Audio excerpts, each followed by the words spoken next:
America was discovered in 1492 when Columbus sailed the ocean blue, which is what we learned in that ever-popular song, Columbus Sailed the Ocean Blue, or whatever it's called.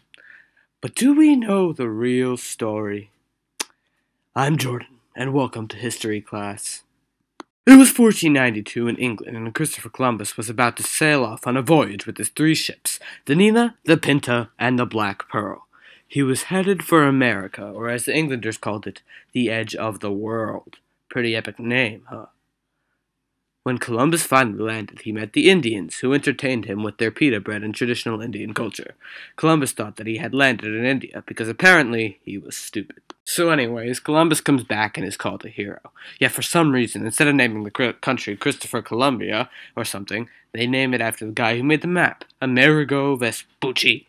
So all of Europe was ready to go to this whole new world. Now brace yourselves, because this is where it gets interesting.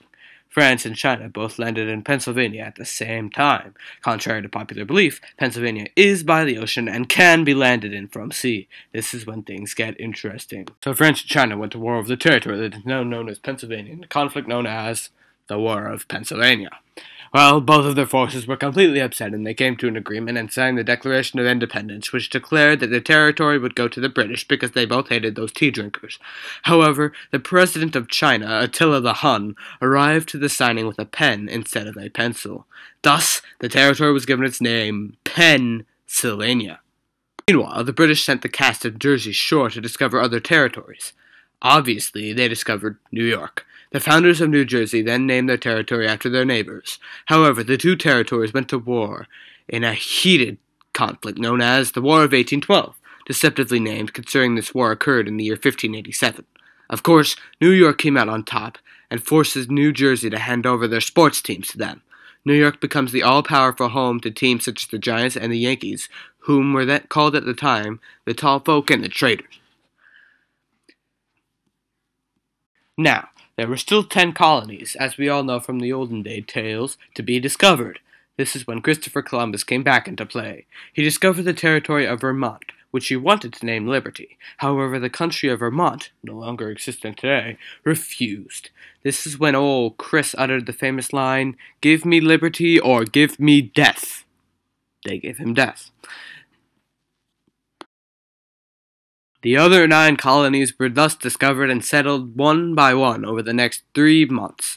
They were originally named Legolas, Frodo, Gandalf, Boromir, Gimli, Aragorn, Sam, Pippin, and Merry, but England, being a big bully, wasn't ready for such advanced names.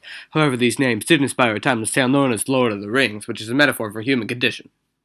Don't ask me how.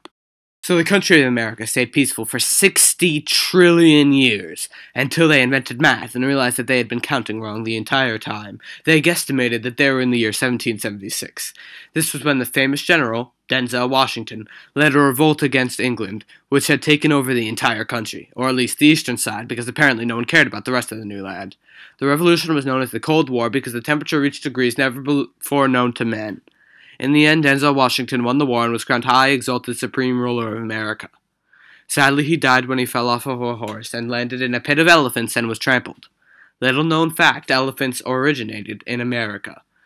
Short story shorter, his heir to the throne was The Rock Obama. Obama led the country into 3 failed wars, and they were on the brink of corruption and destruction, until one man changed it all. Join me next time for the Industrial Revolution. See you later.